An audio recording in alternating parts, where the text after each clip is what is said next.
Dan Bradbury, welcome to Focus on the Fun Stuff. Thank you so much for agreeing to be on the podcast today. I'm delighted to be here. I'm looking forward to the conversation. So am I. And actually, maybe you should be welcoming me because I'm on your turf today, aren't I? If anybody notices from YouTube, the studio change, I'm in sunny Leamington Spa today in 1 Mill Street. That's it. Mill Street Podcast Studios. Which it looks actually fantastic. So let's get stuck in. So Dan Bradbury, for anybody that doesn't know who you are, I think I've known you for a really long time now, but you were in my sphere first with Infusionsoft. If anybody, I'm sure lots of people listening to this will have used it or know it or call it Confusionsoft but it would be really great before we get stuck into how you help business owners, how you've got to your journey now. Yeah, well, thank you. I'm a husband, father of 3, first and foremost, a bit of a fitness nut.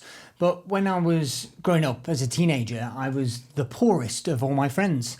And I had through squash, which was the sport that I loved, I had a lot of friends that were private school educated and families had a lot of money in business. And so there was always an inherent, didn't feel good enough, saw they had these nice things. Their parents would buy them cars when they got to 17, and my family didn't have any of that. I mean, I want to be clear. I'm not making out we weren't on the poverty line, but it was felt painful. So typical teenage boy wanted to figure out how to make money, and then that led on to a bit of a journey because I'm not the most athletic. I'm not the smartest. I'm not like there was nothing that I was especially brilliant at.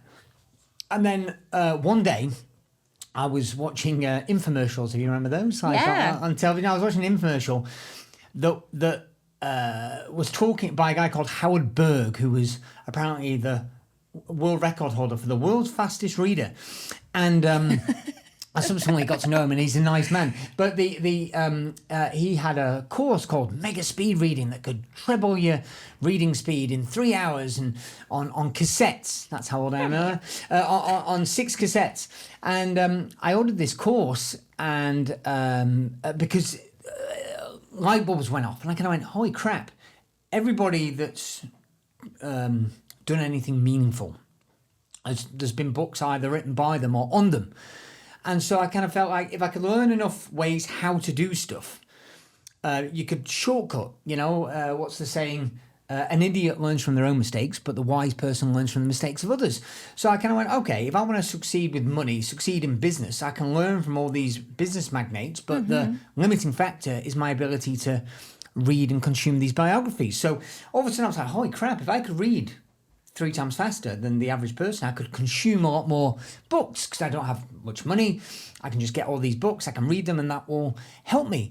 And how old were you when you were thinking this? I was 17, 18, 19, so late teens. And I'm a little bit obsessive compulsive, if that hasn't come across already. And so I did the course. I did the little test, and sure enough, I radically increased my reading speed with the same level of comprehension. But then I came, how fast is fast? How fast can you get? Right? And because unlike, say, sport, where, how much you can bench press or how fast you can run, there's, physical limits. Yeah. With wealth, as we're seeing in the world right now, there's, in theory, it's uncapped, and it's not a zero-sum game. It's not like, it's the Olympics, gold medalist, and there's only one gold medalist. It's like, well, multiple people. You can succeed, I can succeed. And so I was like, well, how good could I get at this? And I found out at the time, there was a speed reading world championships. It doesn't exist anymore. It's part of the Mind Sport Olympiad. Yeah. So there was like an Olympic for mental sports, memory skills, all kinds of weird and wonderful things to do with mental acumen.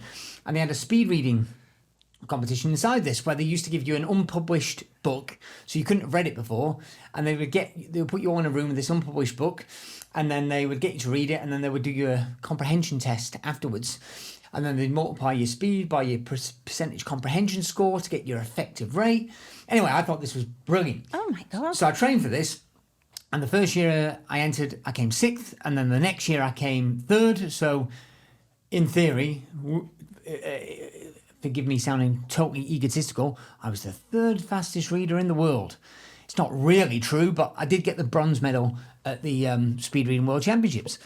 And in doing this, I was trying to figure out how to succeed at business. But all of a sudden I realised I've got a tremendously useful skill now, these memory techniques. And I'm going to apply this and create a business teaching in schools accelerated learning techniques. So that was my first company at the grand old age of, I think I was 20 by the time I started it. Wow.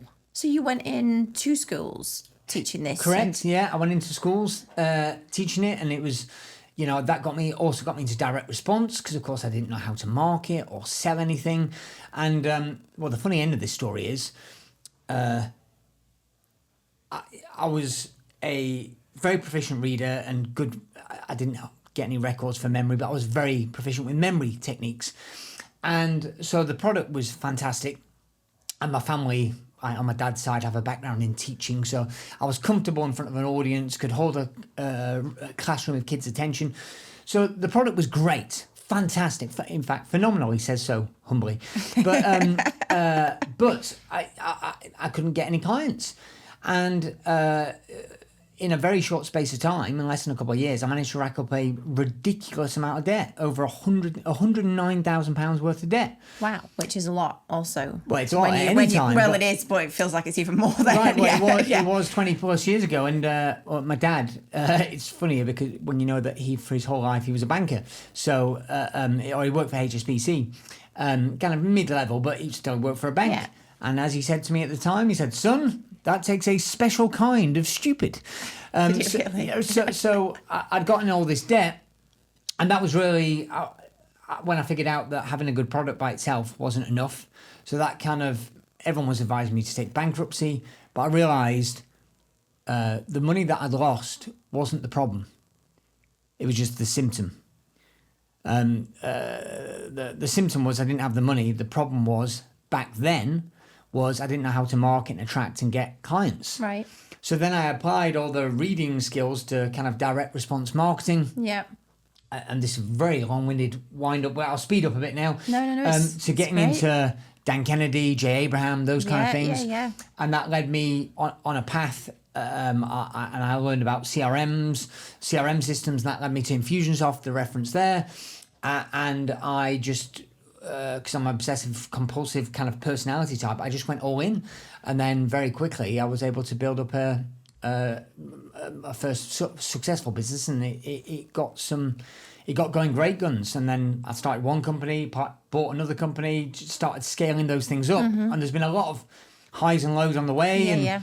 There's been over a dozen kind of acquisitions or exits, and to be clear, they've not all been successful. Some have been tremendously bad and lost lots of money, and lawsuits and tax investigations and all kinds of weird and wonderful things. But that's the life of an entrepreneur. And then in bringing us up to date, 2012, 2013, I had my first big exit, which for me, big was 7 figures. And then since then, I kind of transitioned more and focused on helping other business owners scale and exit. But it started with kind of marketing agency, accelerated learning company, and a few other things on the way. And the applied learning that you were doing back in the day. So were you doing uni at the side of this, or college, or was this your full-time endeavour? Yeah, full-time. I was a completely dropout. I was stereotypical, smart, but could try harder, hated school, just rallied against it. Because I was, I just hated the traditional school vehicle. I feel it was onerous, excessive. I mean, I've got 3 kids now, and they're all different. 2 girls and a boy, and 2 of them are still in mainstream education. But the one who's not is carbon copy of me. You know, apple doesn't fall far from the tree, and was just a nightmare in school. So has been homeschooled for a few years, and is, much to his elder siblings' annoyance, he is doing his GCSEs a couple of years early, because he's, you've got to just learn how to apply your skills the right way. Wow. So because all the things that you were talking about then, with the symptom was that you had no money. Basically, your initial failures, all of that practice and learnings and everything that you've been through, you now fully apply. Like that, you started that journey a really long time ago to help other entrepreneurs now. Yes, yeah. I think for me, if you want to make something really fun, fun is not the same as what you're good at, but I think it rhymes quite closely when it comes to business. It's kind of like, if I'm going to do something, I want to really enjoy it. But if I want to really enjoy something, I find that most people don't enjoy things that they're really shitty at. Or I'll say, I don't enjoy things that I'm really shitty at. Agreed. I like a sense of progress. Yeah, agreed. And so learning how to learn more effectively means you can acquire any skill. So I'm not great at most things, but if I want to learn something new, I'm pretty good at picking up any skill reasonably quick, and the enjoyment comes from that. For me, comes from seeing that development. So I just love the game. So whatever you're going to do is like, how can you make the game more enjoyable? It's to progress through the levels, if you will. It's like a mentor of mine says, I've seen this a lot over the years, that a lot of people say, I've been in business 10 years. That's how people have been in business a long time talking. I've been in business 10 years. But when you actually look at it, the business hasn't progressed. It hasn't progressed at all. They've been in business 1 year, but done it 10 times. They're just stuck in the cycle. And why are they stuck in the cycle? It's because they haven't learned. So it's the same inputs, the same outputs. Nothing changes. By the way, I'm noticing, so I'll just ask it on air. I didn't ask whether or not I'm allowed to swear on your podcast. No, you are allowed to swear. Thank yeah, which I know that'll be fine for you. I was starting to sense myself. Yeah, no, they do the same shit multiple times, and they don't, and then nothing changes. So there's no learning, there's no iterations. So they're not going to progress forwards, because a lot of us, and myself included, have a tendency to shy away from where we're weak because it's not fun, and therefore we never improve. So we stay stuck with that weak link in our business chain and wonder why we can't ever, metaphorically lift heavier loads. It's because we've got a weak link that we're not addressing.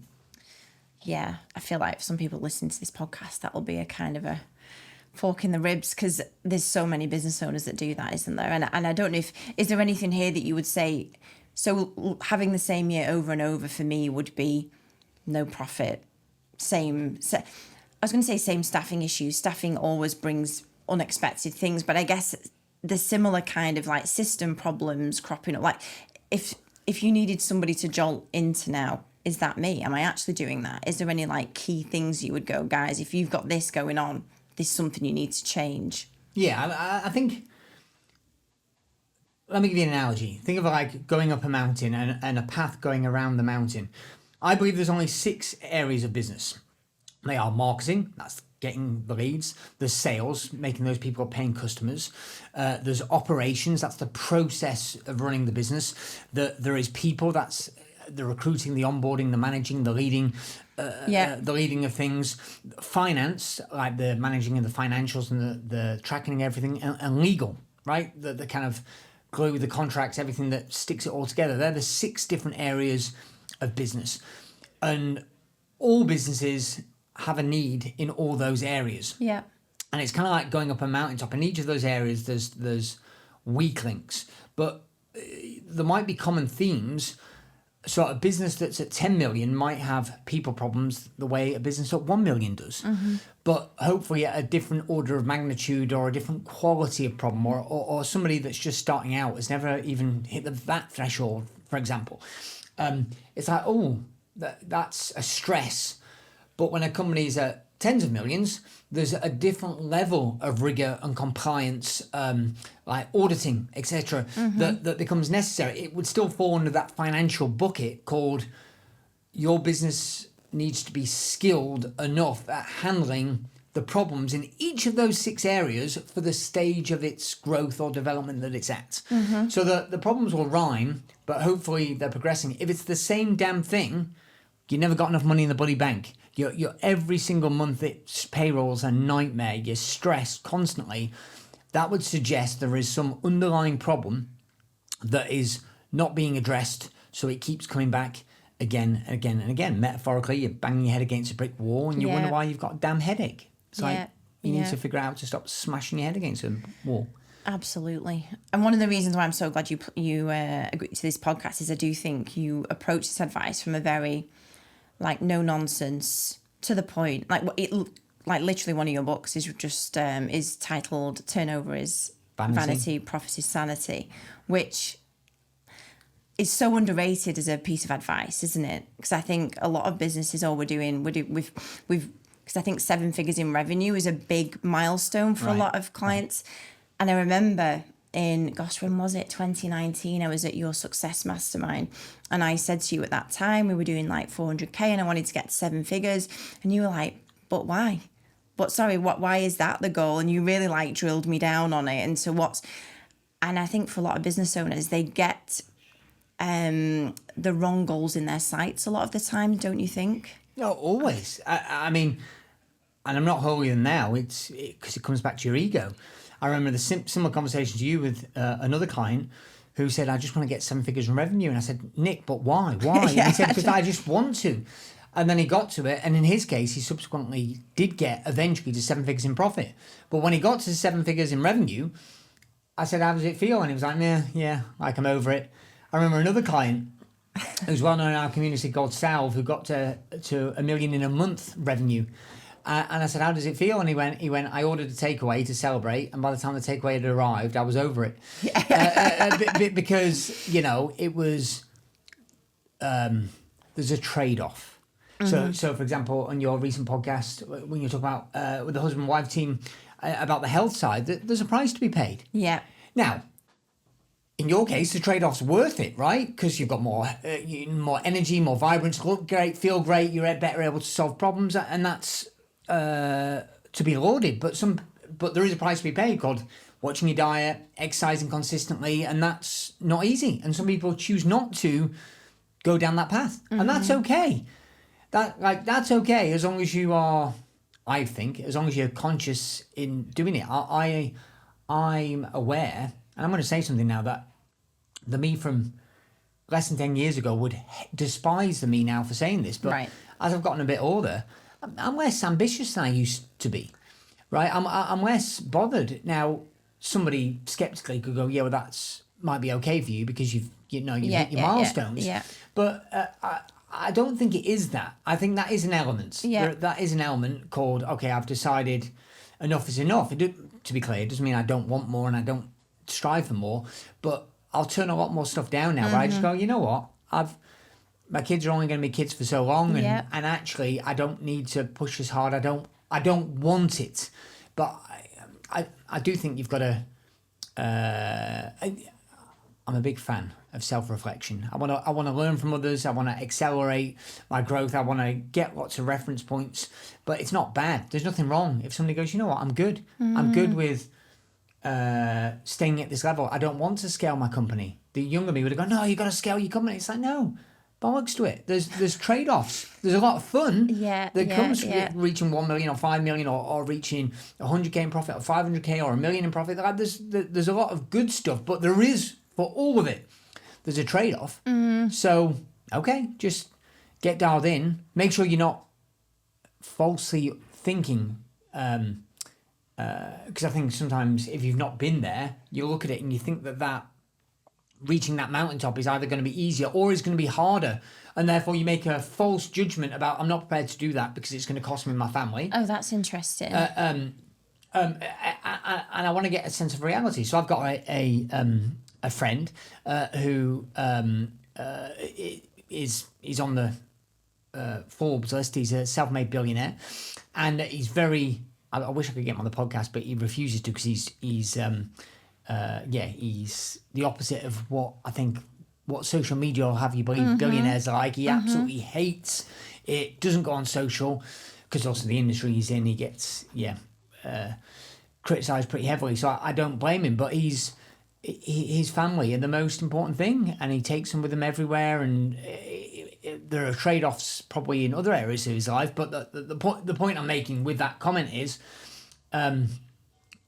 you can have what you want, but there are going to be certain trade-offs, and you just need to figure out if you're prepared to make it. But you don't want to make an assumption, no, I'm never going to go for that. Why? Because if I hadn't met him, he's got a young family, quite a large family. Now, of course, he's got the level of wealth where he's got a lot of support. Yeah. But he's clear about what the most important values are. And I think sometimes if you've never been there, wherever there is, you don't have references, and that's why I think mentors are important. I think listening to podcasts like this are important, reading books, but not just one person. Just because one person has done one thing one way, there's multiple different routes, multiple ways to skin a cat. But whenever I say that metaphor, my wife's vegan, so she hates me. Multiple different ways to skin a lettuce. I don't know. Yeah, so there's different ways to solve problems. So and that's why I love masterminds and stuff as well. It's like getting different references so you can accelerate your learning path. And I guess from that, a key point is really getting clear on what your terms are, what you want in life, what you want your life to look like. Really interesting that you say that about your friend who's a billionaire. A couple of weeks ago, I interviewed a guy on my podcast, and he's scaled one cruise company, like luxury cruise company, to 100 million, and he's doing it again now. And whilst he has learnt from the first iteration, and he's, we all have hindsight, this time around, he's very much like, I'm scaling this business with finishing at 5 and my family coming with me. And like, I think that's just a really interesting point, that some people might go, well, I'm not doing that because it's going to ruin my life. Or the two things don't have to go hand in hand. It has to be a slog all the time, which I guess ultimately is what this podcast is about as well. That when you say about having the same year over and over, it doesn't have to be like that either, right? Does it? No, definitely not. But I do think you have to choose. I think whatever law of motion is, it's an object in motion tends to stay in motion. So if you've established a path, everyone's heard the saying, "What get you here won't get you there." Well, that's true. So there's a tendency to stay towards, your business operates this way. So let's say you're listening to this and you are not dialed in financially. You don't get monthly management accounts. You don't have a cash flow forecast. Okay, but that's fine. Mm-hmm. There's a consequence to not having those financial disciplines. And my experience is these things rarely correct themselves. There's nobody out there that is obsessing over how to make you rich. Do you know what I mean? It's like, the employees want to get paid, the taxman wants to get paid, everybody wants their piece. And I don't want to make out like, I think the world's full of good people. Yeah. But inherently there's an interest towards self. So people get frustrated a lot, myself included. Why, employees might not be working more or working harder. And I'm like, well, okay, there's a lot of wiggle room in there, but fundamentally, there's a reason why they're an employee and you're an owner. Save you. How much frustration causes, because the same thing can be said about timelines. So for most business owners, it's a big epiphany for me a year or two ago, that when I realised that how much of my stress is caused, not by what's actually happened or the financial result or whatever, but the stress is caused by, I'd set a goal or a target, and because the thing didn't happen within the timeline that I deemed to be acceptable, I gave myself all the stress.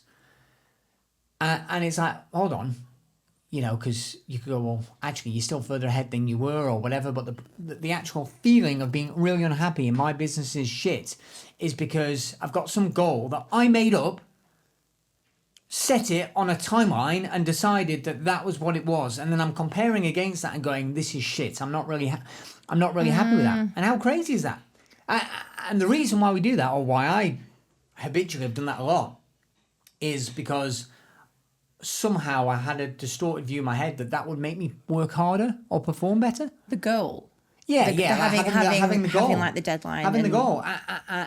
But specifically, it's not necessarily having the goal. I'm in favour generally of having goals, but when I didn't hit it, I'd feel upset or beat myself up, or like the self-flagellation that goes on with, well, I haven't hit the target. This is not good enough. Oh, I feel really crap. Why?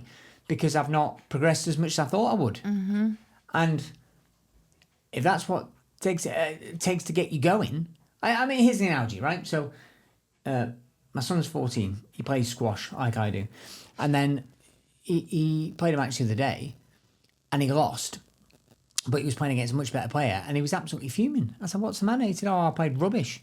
But it was interesting because when I was watching him play, I could see that he was playing fantastically well. Yeah. And even there's a thing in the world of squash called squash levels, which is a bit like the ELO score in chess. So it's an algorithm where match results go in there and it puts your... it ranks you, basically. Mm-hmm. Like gives you a point score system, a bit like golf handicap in a way. Yeah. And his score went up. So that meant he was playing above where the algorithm said his standard was. But he was really unhappy because in his head he thought that losing the match meant that he played badly. And that was just not true. And yet I was watching this and I was like, yeah, it's interesting because we all do this to ourselves as business owners and we think we're doing shit. And hiding underneath that is often some kind of, because we think we should be further ahead than we are. And my experience is that the beating yourself up doesn't normally make you work harder or be better anyway. Certainly not in a sustainable way. No, not at all. I think that is such a pertinent point. I honestly not done a survey on it. I feel like it must be 95% of business owners spend a lot of time going either, this is not good enough, I'm not as further on in my life as thought I was going to be at this point. I've done it myself. Like in the past year, we've had a lot of growth. We've kind of had more of a maintenance last year. And actually, rather than focusing on where we've got to, the growth we've had, the other customers we've got, it's more about, yeah, but we didn't have another year of growth. Right. And it's so easy to, like, you have to be careful what you tell yourself, don't you?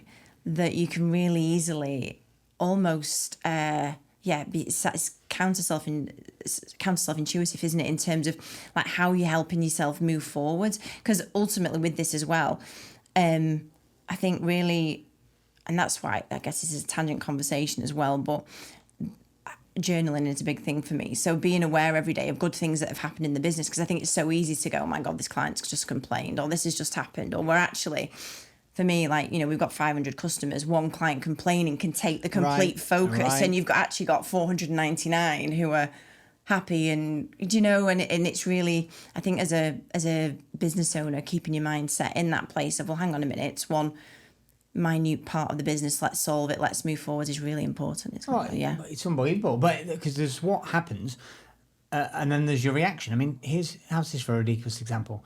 Let me I accidentally let slip client details another day on a podcast, and it caused a significant fallout, so I need to did it so I need to obfuscate these facts. So I've got a client, and she has grown at a rate of knots for the last several years. Every year has been better than the year before.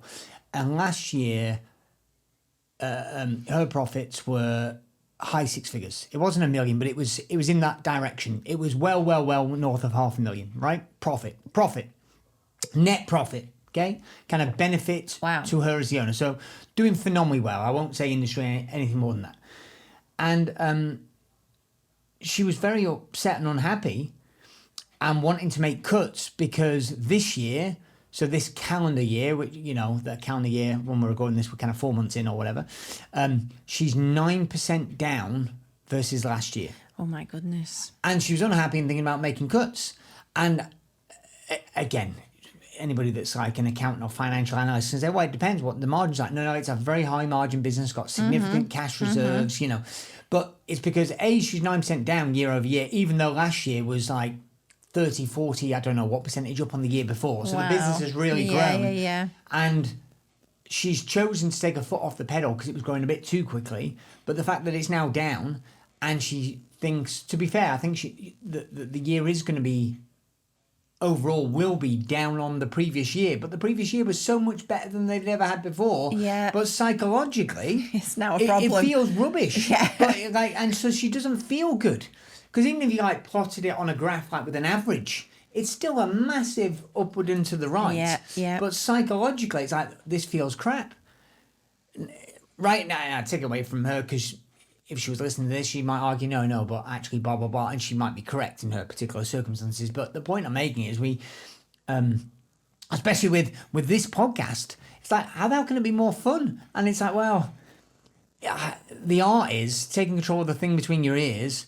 You know, if you are journaling or doing some kind of practice of gratitude, it's like, constantly coming back to that is tremendously helpful. But that doesn't stand against that you can't have goals and you can't want things to be different. Say, okay, this is going on and I'd like this to be different. But if we could just, I find it's helpful if we can find a way to approach it without tinged with the negative emotion, because that's rarely is that helpful other than for a very short-term temporary blip of motivation. It's kind of, I hate using the word toxic because ironically that word's toxic or tainted, but it's kind of, if the emotion is negative, for me, it doesn't fuel me very long. Like sometimes I can get a bit of a spur from it in a very short space of time, but sustainably, it's not. Well, it's just not enjoyable, is it? Yeah, no, totally. And to be fair, one of the topics that has come up quite a lot on this podcast, I mean, I think this will be like episode 33, is that some of the most successful business owners on the podcast are very, not detached is the wrong word, but they are, it's a business. And if it works, it works. If it doesn't, it's time to stop that and do something different and move on. And that it was very much, whereas I think a lot of business owners in my sphere who are our customers and in groups that I'm in, they'll naturally like start a business from something they knew how to do originally. And that becomes the Emma way of doing it. And it becomes their whole ethos and like identity, and well, this business is me, it's got to work. Whereas it has become really apparent on the podcast that so many business owners that have been super successful, had mega exits, have been like, well, actually no, it is just a business. It's not your baby. It's a thing that's either going to give you the lifestyle you want, have a great team culture. And I think that's also really important. Something I've been more aware of over the past 12 and 18 months, that it's not your whole identity. It's not your baby. It's actually, well, if this bit doesn't work, we stop it and we do something different. And actually making that decision to go, just because we've done it this way for so long, which you did touch on earlier, we're not going to carry on like that forever. Yeah, I am unfortunate in that I don't tend to get emotionally attached to things, much to my wife's displeasure. But she's like, why don't you love our dog? And I'm like, I do love the dog, just not in the same way you do. But it can be helpful to be emotionally detached and look at it from an analytical point of view, because the family business metaphor is interesting. And I think a lot of people, it causes them to hang on to stuff that just isn't serving them. And it's so blatantly obvious to anybody with any commercial nous outside that this is not going to fucking work. This will not work. It's never going to work. So either make your peace. Because again, if you're happy, you're making a living at it, and maybe you're making the median average full-time income in the UK at the moment is about 35k, I think. You're making that, and you go, but I'm the business owner, so I've got a bit more flexibility, but I've got a bit more stress that comes with that, and we can have a slightly up year, but we can have a slightly bad year. I'm good. If you're good with that, I'm good. But what drives me crazy sometimes is people talk about they want a lot more than that, but they don't do anything different. They don't, unless you address the true root cause, things don't tend to shift. And the tricky bit is Ray Dalio has I still believe it's the largest hedge fund in the world. It says your two biggest enemies are your ego and your blind spots. And I think he's spot on. So your ego is like, you think that you're right when you're not, you're wrong, and therefore you won't back off and you get hurt. But your blind spots are when you do stupid stuff, when there's an obvious solution, but you've not gone and looked for it. So, for example, there's a lot of business owners. Here's a stat for you that I just dug out recently in the UK data. I think this is from the ONS, Office of National Statistics. The average seven-figure, not the average, 1 in 3 business owners who's got annual revenues in excess of 1 million takes home less than the average plumber. Oh my goodness. And I could give you links to like the tables and where that stats pulled from and how we came to that conclusion. But for me, that is, it's soul destroying. I mean, it just horrifies me. I mean, this is my opinion, and it's not a popular opinion, but it might be okay on your podcast, which is, if you're going to go through all the hassle and effort of being a business owner, and the stress that goes with that, of managing employees and, the tax man and all that kind of stuff, it's like, good God, you deserve to get rewarded. And if you're not taking home at least 100k, and don't even get me started on the kind of 100k and the fiscal drag, and we get so penalised for going above 100k in personal income in this country. It's a joke. I think magically the country's tax revenues would go up significantly if they eliminated removing your tax-free allowance once you get above 100k, because so many business owners I know cap themselves at 100k, but there's plenty of them that don't even get that level, and they get all the stress but they're not getting more than a job.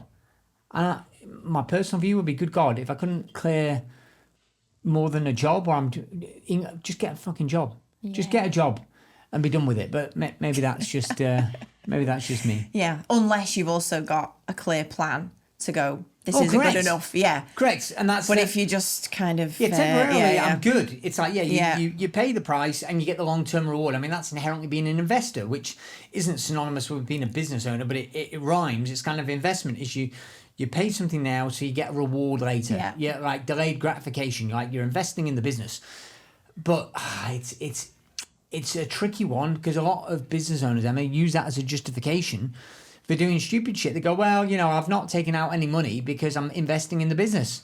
And yet I look at it from the outside and I go, your business is a pile of crap. Like it's not going to work. It's not going to work. But then at the same time, these people are overspending on certain things within the business, or they're not even taking the allowances, right? Because they're not dialed in from a tax point of view. Their accountant's incompetent, and they're giving away tens of thousands a year just because they haven't got some very, very basic tenants in place. Because it's a blind spot. They're going to go, oh, it's financial. I've got a great accountant. How do you know your accountant's great? Well, I've been with him 10 years. Well, that doesn't mean he's fucking great. No. If that was true, the people that have been driving the longest would be the best drivers. The best drivers would be 70, 80 years old. It's not true. What a brilliant analogy. Right. Yeah. And just on that, because you're so right on the accountant thing. I listened to one of your podcasts last week, and you basically said most accountants are shit, which is so true. They are technical people, aren't they? They're not here to help business owners. Is there any quick things, if your accountant's not doing, you need to go, this is not the right person for me? Yeah. Well, the general rule of thumb would be 2 points for general, and then I'll give a few specifics. So the general one would be, how many clients do they manage that have gotten to where you want to get to? Nice. Because if they've not managed business owners that have been on the trajectory that you, the vista that you're aiming towards, I kind of go, that should be a clue. I think that social proof is a real thing. Not like, oh, I've got one business owner friend, I'm going to use his, who's more successful than I am, so I'm going to use his or her accountant. I think it's more nuanced than that, but ultimately, my current accountant is who's been my accountant for many years. I switched to him because two of the smartest business owners that I know from a financial perspective had used him, for one for 10 years, one for 20 years. And I still did my due diligence and my checks, and and ultimately I got on board with him, and I went, this is great. I think they need to be battle tested. I think most people are just naive and go, they know more than me, so therefore they were good. And I think that you've got to be willing to ask questions, because it rhymes with that story. An accountant that I had many years ago got me into a world of hurt, because I got a referral from a very successful friend of mine who'd had an 8-figure exit. He said, use this accountant called David. He's great. So I went to David, or David's firm, and it got me into the biggest pile of crap, a massive tax investigation that took 8 years to settle. HMRC took me to court for over £1 million in unknown tax. It was the worst, one of my worst experiences ever in business. And in hindsight, it was obvious that the friend, I use that in brackets now, that referred me to David was, in hindsight, it was obvious. He was always skirting on the edge of grey. You know what I mean? And, he's not tax domicile in this country, even though he was. And you just kind of go, okay, I haven't got a problem with people that are not domiciled in the UK, but you know what I mean? When I got given the referral, I was in my 20s, and I was lured in by this massively successful guy, and if it walks like a duck and quacks like a duck, you know what I mean? It was dodgy. It was very dodgy, and it got myself into a world of hurt. So, just do your homework and keep your eyes and ears open. I think referrals are good, but just when I get into it, so some specifics. Yeah. Take away the belief that your accountant's going to do anything proactive to help you maximize your take-home pay. Right. I think that's helpful. Nobody cares more about your money than you do. Most accountants, they'll market and say they're proactive. It's easier just to believe none of them are. All my biggest tax breaks and advantages have come from when I've seen somebody else do something from a mastermind or, an associate, and then taken it to my account and said, does this allowance work in my circumstances? How could it be? I can't recall a time whenever they come proactively, because the fact is you're paying them to submit your accounts. They're going to make sure that they are compliant with the rules so they can submit your confirmation statements, your statutory accounts, your VAT returns, your corporation tax returns. They're going to make sure it's compliant. I care about how much money is going to go in my pocket as tax efficiently as possible. Okay? Right, so even if they're competent, they ain't sat there obsessing about how to put more money in your pocket. And if you think they are, you are fucking deluding yourself, and it's going to cost you over your lifetime. It's not the fact that it might cost you 10 or 20 grand a year. I mean, I'm not an accountant or a tax advisor, but a number of times I'll see a client, I'll look at the books for about 5 minutes, and I'm like, there's so many holes here that are obvious, that are blatantly incompetent, or I'll ask some basic questions about, are you claiming this? Are you doing that? And the answer is no, I didn't know. What do you mean I can do it? And they are oblivious. The fact they might cost you 20 grand this year is a problem, but it's not the biggest problem. The fact is, if you've been in business for 10 years, Emma, and it's cost you 20 grand a year on average in lost tax savings, that money compounded by now could be worth, I don't know, 400 or 500 grand. Yeah. And you're like, that's what it's costing you. But they go, oh, it's difficult, it's accountant, it's scary, and people refuse to lean into just getting themselves a little bit educated. I was going to say, do you think that's what it is actually? That you do just need to be a bit educated. You can't just let all the decisions with them as well. Yeah. I think if you're going to be a business owner, you need to be, I heard a friend of mine describe this as being like, you need to be a GP, a general practitioner, so like a GP doctor, got to know enough about everything, do the tests, and then send you off to the specialist. I think in the 6 areas of business, you need to get a bit educated. If you're always relying on your accountant or your lawyer or your marketing agency, I think you're in for a world of hurt. You're in for a world of hurt unless you are beyond exceptional at recruiting people well. And most people are shockingly bad.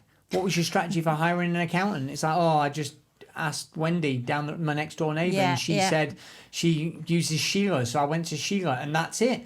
How do most people recruit for a role, right? They kind of go, I'm desperate, I'm busy, so I copy a job ad from some other company that I saw on Total Jobs or LinkedIn. It's a shitty job ad. I post it. I get 3 responses because it's a shitty ad and I don't want to pay much money. So I get 3 responses. I invite them all to interview. 1 doesn't show up. 1 shows up drunk, right? So the third one gets the job, right? It's like I hire the least shitty of a terrible bunch, and then I wake up in 12 months' time and you wonder why you've got culture issues. You wonder why people best quit or are just a bit toxic. But in my years mastermind, on a couple of occasions, we've had significant embezzlement. There's been 2 cases in the last 10 plus years of embezzlement over 7 figures. 7 figures.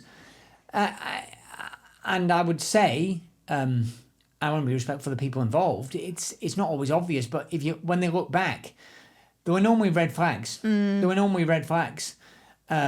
And okay, but so you've got to upskill in all these areas. I'm not saying you need to be an accountant, but the real skill, I would think, if you indulge me, Emma, my superpower is I love to learn quickly.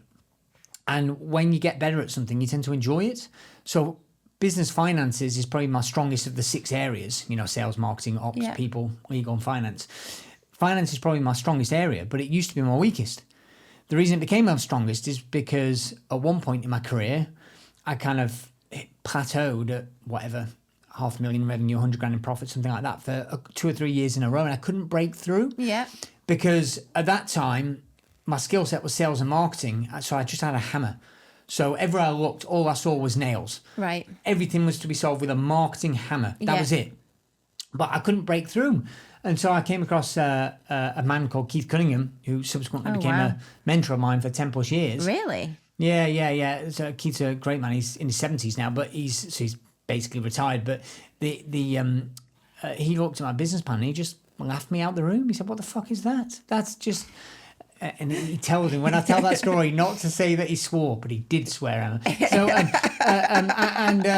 and he went, look, Dan, your plan is to double your revenues next year. I think that's stupid. Why don't you just do the same revenue, but just make twice as much in profit? And anyway, I took his advice, which basically involved geeking out on the financials and what were the most profitable areas of business and cutting unnecessary expenses and a variety of things. And then next year, I trebled my profit. Now, I also doubled my revenue, but I didn't get there by using the marketing hammer. I got there by strengthening myself in an area where I was weak, which is I got hardcore obsessed with the finances where I was rubbish, but because I improved so quickly. Wow.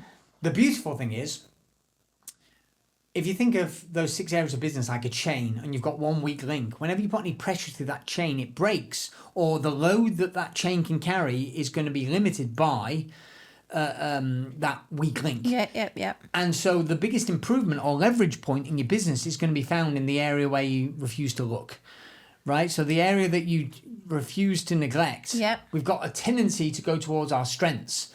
But what would be a better analogy?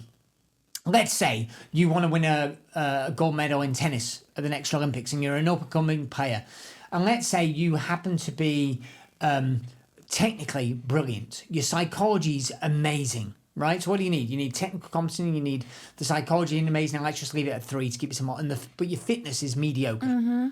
Okay? But technically, you are the best in the game. Your mental game is on point. You can get in other people's heads, but your fitness is mediocre. Okay. What are we going to do to get you from number 5 in the world to number 1 in the world? What's going to be the biggest bang for buck? It's probably not going to be doubling and trebling down on your technical proficiency. Yeah. Because the opportunity for improvement in that, you might be close to maxed out. But if you bring your fitness up a notch, it will have massive effects. But equally, inversely, if your fitness is epically strong and technically you're solid, but your mental game, you crumble under pressure, it's kind of like, okay, it's pretty obvious. Unless you strengthen in that weak area, because you need all those component parts in order to pull off the overall result, because it's kind of a multivariant kind of combined overlaid system. Okay, so wherever you're weakest, that's where the opportunity is to be found. So you've got to obsess on, I think, how do you lean in and learn to strengthen where you're weak? Oh my God, I love that. And so literally, when Keith Cunningham said that to you and you went away, was it literally just consuming and absorbing and self-learning everything you possibly could about the business? It was, yeah. I mean, if obviously we're at Mill Street Studios today, but when I do these on Zoom, if you screenshot behind me is my office, which is a library basically, and I don't know how many books I've got now, but it's several thousand. And but if you look at my bedroom, it's on my essential must read now list of books that are on my bedside table. There's at least 15 books at any one time, until my wife shouts at me enough and makes them take them. Clear to the library.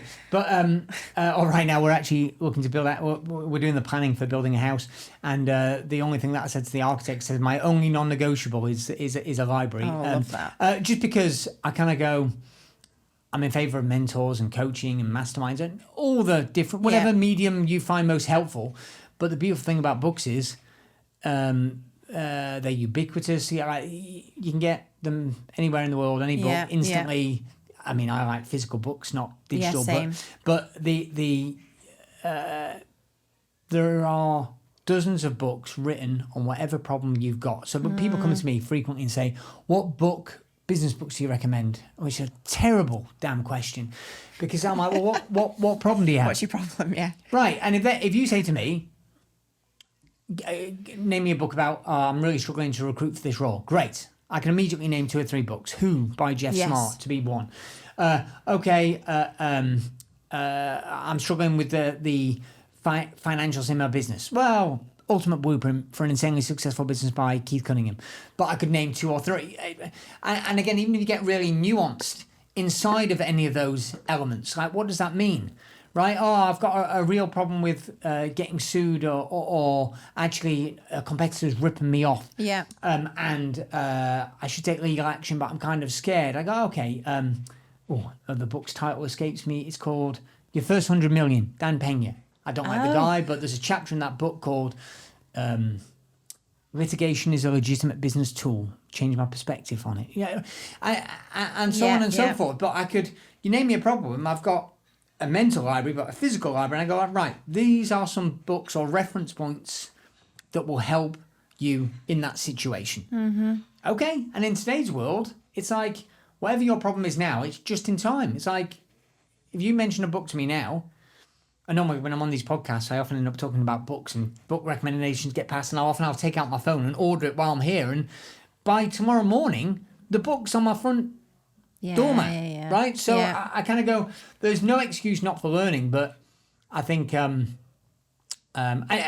can go, I like to learn on YouTube, and I'm in favour of YouTube, but the one downside is that you're only one click away from every other thing in the world, and I find that our ability to very true keep attention is getting eroded. These devices are so addictive. I've got to have one of those apps on my phone which makes it not work between kind of 8 at night and 10 a.m. in the morning because I need to. And didn't you recently say that you were quitting social media in the daytime or for like a period of time because you realised it was actually it's again, I'm quite obsessive compulsive, and but I see what it's doing with my children. So there's all kinds of restrictions for screen time and on the phone, and then I realise my kids are lobbying against it. 2 and 3 are teenagers, so they're lobbying against the screen time restrictions, and I'm like, non-negotiable. And then they rightfully were like, well, what about you? And I'm like, all right, I'll play that game. So I use the Freedom app, but there's loads of them out there which just blocks me from using those apps. And only at certain times. Mm-hmm. And I just realised that, for me, for anything you want, there's a trade-off. And I think for the good things that social media gives us, in my world, the trade-off, the price is too high. Yeah. It's not worth it. It's just not worth it. And does that mean I'm not going to use social media? No, I use it from a business point of view. Yeah. But people say, oh, yeah, I love what you posted the other day. So I didn't post shit. I've got somebody on my team posted something, but so I don't have a magical answer. I just know for me personally, it's toxic and detrimental. And back to, again, one of my kids, I was like, you're having an amazing year. Like, a few months in, and it seems to be like health-wise, academic performance-wise, general demeanour, just seemed to have been struggling a bit last year, much better this year. And they're like, oh, yeah, I don't know. Just seemed. I'm like, what's changed? Is it goal setting? Is it this? Is it that? No, I don't. And then all of a sudden they went, oh, I did delete all my social apps. No way. At Christmas. I went, really? They went, yeah. I said, why did you do that? They went, well, I just was looking at my screen time and realised how much time I was wasting on them. Wow. So I deleted the apps. What a brilliant answer. How old is he? She? 14. Wow. Yeah. I think it's important to, especially as a business owner, create, isn't it, more than you're consuming? I think so. I think, and this is where you get into the weeds, it's tricky because, again, I learn quickly and so I like consuming stuff and it stimulates ideas, but it's like, at what point does it become just not helpful, or you're just indulging, or you're actually not implementing anything anymore? Correct. And then even with creation, what does that mean? Does that mean creating good quality stuff, or just churning out garbage, or because not to get lost down this world and my issues as a parent, but it's kind of like, I was creating a video for TikTok. My kids might say for dancing, and I'm like, and you can argue both sides, but I think I don't know who said this, some famous philosopher, but a life not examined, isn't worth living, or is not a quality life. I think it's important to reflect on. We're all navigating this new world, and I think for me, as I'm getting older, I'm seeing that the simple things. Good cup of coffee, a good book, and my wife says, "Good cup of coffee, good book," and generally I'm happy. So I'm good with all the other stuff, and that won't be for some of the people listening to this, and because there's also phases of life where you're in. If you're on, the up, and I do think I was speaking to somebody in the 20s the other day who's not married, single, and they were talking about, I really want to get a work-life balance, and I scoffed a little bit because, again, you can take it to an extreme of like not doing anything and working 100+ hours a week, but at the same time I was a bit like, if there was a time when you were going to knock down 60, 70-hour weeks, it's when you're single and you're in your 20s. Now's the time. I'm like, if there's a time when you're going to go, I was going to use a crass metaphor, but you're going to go all in on, on trying to grow your business. It's like, now's the time. It's kind of like, but you got to choose what's right for you. And I don't think he was suggesting, it was a man in this case, I don't think he was suggesting like not exercising or working out, but he was kind of complaining. He's like, I don't want to do more than 4 or 5 hours a day. I'm like, all right, buddy. If you want to do 4 or 5 hours a day, that's fine. Because I think he was looking at me that rarely just more than 4 or 5 hours proper work a day. But it's just going to take longer. Yeah. It's just going to take it's just going to take longer for you to get to where you want to get to. And then, of course, if you then I was married and had first child at 25, 24, 25, so young. And then obviously your priorities need to shift. But yes, definitely. And thanks for the book recommendation. I've read The Road Less Stupid. That's great, yeah. It's fantastic. If anybody listening, that is brilliant. And so I'm going to buy this other book. Keith Cunningham is a legend, isn't he? His books are just so... Well, I think so. He's not everybody's cup of tea, but he's probably the single biggest mentor that I've ever had in terms of impact on my business life, my personal wealth, but also my way of thinking about business. So, and if I had to choose only one of his books, he's written, 3. Right. I'm missing one. There's either 3 or 4, but Keys to the Vault was the first one, good, about raising money. Of course, yeah. Then there was The Ultimate Blueprint for Insanely Successful Business. I think I'm missing one. And then there's The Road Less Stupid was his last one, which is, I've got multiple copies of that. I don't like to be more than arm's length away from a copy. Albeit I've not got a bag today, so it's really It's good the kind of one where you read a chapter and you go, right, I just need to read that chapter and go and think about it and process it and implement it, isn't it? It's right. Really good thinking points in each one. Really recommend. So you, Dan, have masterminds. And would I be right in saying that like one of your specialisms is taking business owners from 6 figures to 7 figures? Or helping them exit, like taking them... I think it's evolved over time. So, I mean, most of our business owners are 7 figures and looking to exit probably in the next 5 years. But it's not exclusively that, but it is scaling. So it's, these days, I've realised my sweet spot where I'm best is not the ideas, not the startup phase. It's once they're established, so they've got an idea, they've got a product, it's selling, they've proved concept, they've probably got a small team, and they're looking to scale. So they're looking to quote unquote grow up as a business owner, because I find that's where most business owners get stuck. Yeah, totally. It's typically that kind of 1 to 3 million revenue. It can be a bit smaller or higher, because again, we get lazy and just choose it by revenue. It's more about that. Yeah. I can handle 2 or 3 or 4 employees, but when it gets much bigger than that, you've got to start to have systems and processes, or you need to raise outside capital depending on the market you're in. That's a bit where I'm good at, right? And scaling up to kind of 5 million plus, and then looking to exit. And I think a lot of people neglect that. And I don't want a job. If you want a job because you want a job, fine. You can keep your fucking job, but still have the company be an exitable asset. I think a lot of business owners sacrifice to get a payoff later, but the way they play the game, they're never going to get the payoff later. What do you mean by that? Well, they sacrifice called, because they're paying themselves via dividends, for example, they're not putting 3% into their pension. Right. And then they once we've got companies, rarely do people that have run their own companies go back into the workforce as a PAYE employee. Yeah. So from 20 to 60, they run their own company, but they never put any money into a pension. And somehow, magically, they spend all the money they make, no matter how much money they make over that time, and they hope they're going to get an exit.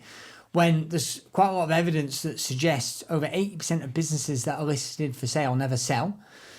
I'll tell you, because I help quite a lot of private clients sell their companies, that a lot of the headlines that you see from people that claim that have sold their business, they might be true, but they might be in theory true, but they are misrepresented heavily. Right. So the harsh reality of the majority of businesses don't sell. Even the ones that do sell, it's often a fraction of what you'd hope it would be. Yeah. In reality, in cold hard cash terms in your pocket. Yeah. And therefore, it's like, well, you're in deep shit now, because now you're 60 years old, and you've got no pension. You're not paid.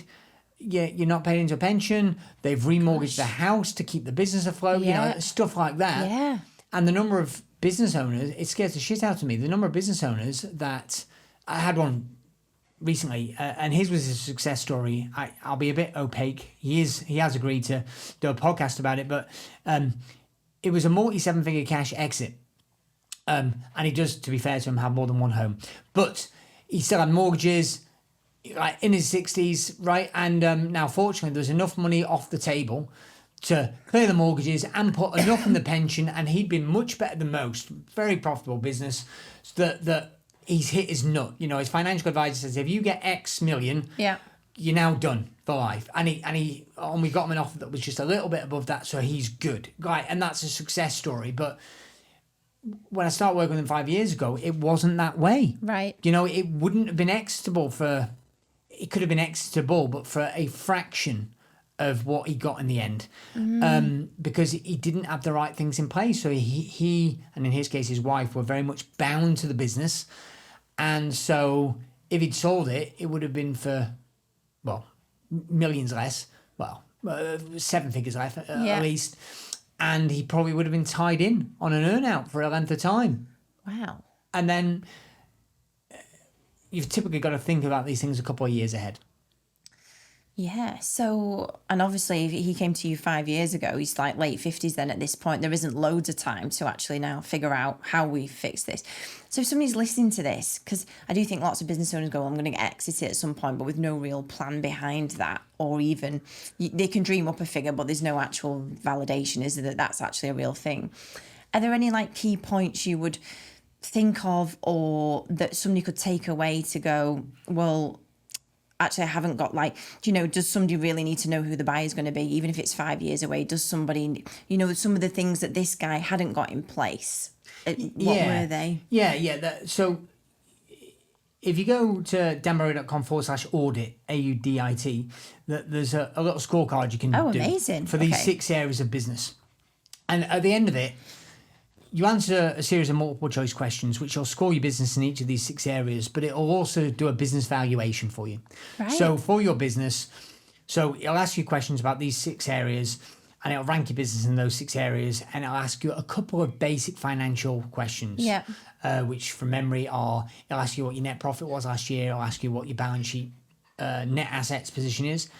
It might ask you your revenue as well, and it'll ask you what sector you're in, because the multiple that you'll sell for will be partly dependent upon sector. And it'll use that to give you a estimated current valuation. Okay. And it's an algorithm, so it's only as accurate as the data that you give it. And even then it's quite a broad range, but the more data you give it, the more accurate it will be. But it'll also give you a predictive value of where you could get your business valuation to if it was... if you optimized in the areas where you're weakest. So if you legally are weak, if you people-wise are weak, if you system-wise are weak, if you strengthen that, because when you do due diligence, because you're coming for an exit, all right, people overcomplicate this. Ultimately, the buyer is asking 1,000 questions about anything and everything in the business to try and figure out what's going to hurt us. So like a lot of people listening to this own their own house, or they've bought or sold a house in the past, and you get your surveys done, right? Which basically say, the foundations are fine, the roof's fine. Well, in business due diligence, there's many more things to look at. And therefore there's many more things that can go wrong. Well, okay, even if you're listening to this and you go, I don't want to sell my business. Okay, well, if you're not selling your business, you are buying your business. And I'm okay if you want to hold. I own a couple of businesses that I never plan on selling. I could if I wanted to, but I never plan on selling ever. I'll hold forever. But just be clear, I'm selling it to myself, because if I don't exit it, I'm choosing to keep my capital and time and attention tied up in this business. Okay, well, why would I want the business to be as strong as possible? Because the 2 drivers are the profit, i.e. how much money it makes for me as the shareholder, but also the multiple, which is a proxy for how reliable, predictable and sustainable that profit is. And another way of saying that, Emma, is how much stress is it? or not. Yeah. And actually, I want businesses that are as profitable as possible, but as low as stress as possible, because I don't want the fucking drama. Oh my God. Love this. So if you can do, go to danbradbury.com/audit, you do it, it'll give you suggestions for what to do in the areas where you're weakest. Because if you can, it's a golfing analogy. I was once in a golf-related business, but from worst to first, wherever you're weakest, whatever part of your game, business game is the weakest, if you can make it the strongest. Yeah. Okay, that'll overall have the biggest impact on your valuation. Which go, I'm not looking to exit. Well, if you're not exiting, what it means is your business will have less drama in the future because you're going to strengthen in the area. Wherever you're weakest is where you're going to get hurt. So if you're not dialed in legally, to come to a different one, if you're not dialed in legally, sooner or later, some shit will happen. Yeah. Somebody will sue you, a contractor will sue you, an employee will take you to a tribunal. You'll get somebody will rip off your IP. Yeah. Right, or your trademarking, you've not defended it properly. Yeah, okay. yeah. And you'll get screwed up. Yeah. Okay. I'm in favour of, sometimes losses don't show up on your P&L. It's lost opportunities or a competitor taking market share because you failed to protect yourself. Oh my God. That is brilliant.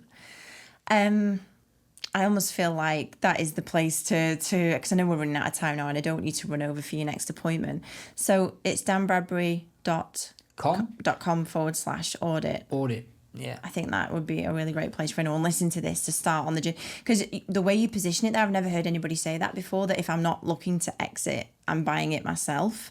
And so ultimately, why would you... Yeah, it's interesting, isn't it? You wouldn't go and buy a business that was actually really stressful, unprofitable. But a lot of business owners just end up doing that to themselves, don't they? Well, here's the last thing, drive it home. And by the way, if you look at danbradbury.com, again, if you like your podcast, I've also got a podcast. Oh, it's fantastic. Yeah, and it's just called the Dan Bradbury Podcast. It is brilliant. It's very to the point. Got a couple of books on Amazon as well, so please check out all those things. But if you're listening to this, your company probably already is your most valuable asset. So like if you own your home, and I don't know what the average house price is in the UK at the moment, 350 grand, something like that, 400 grand, something like that. Yeah. So if you listen to this and you own your home, it's like, fine, but your business, well, I have no idea, but it could arguably be worth significant, well, it may or may not be worth more than that currently, but certainly in terms of the potential, it potentially is worth radically more than your house.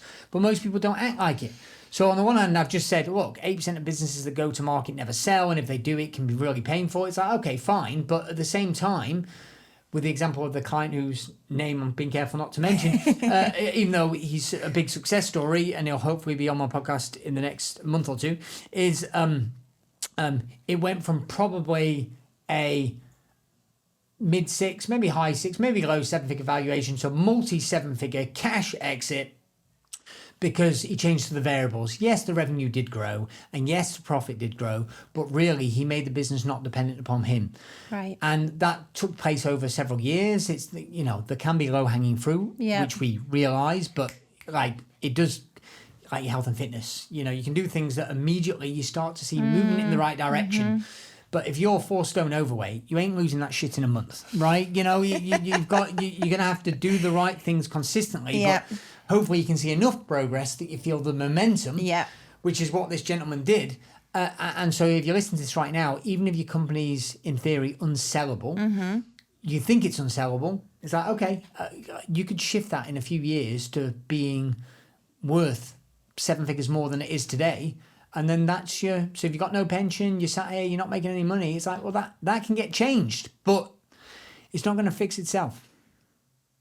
That is fantastic, Dan. Thank you so much for being on the podcast today. You have been amazing, as I knew you would be. And we'll make sure that in the show notes, the podcast, the books, because they are brilliant as well, everything will be in there, and the audits, because that just sounds like it'll be an eye-opener, I'm sure, for lots of people. But yeah, thank you so much for being on the podcast today. Welcome. Glad to be here. Thanks, Emma.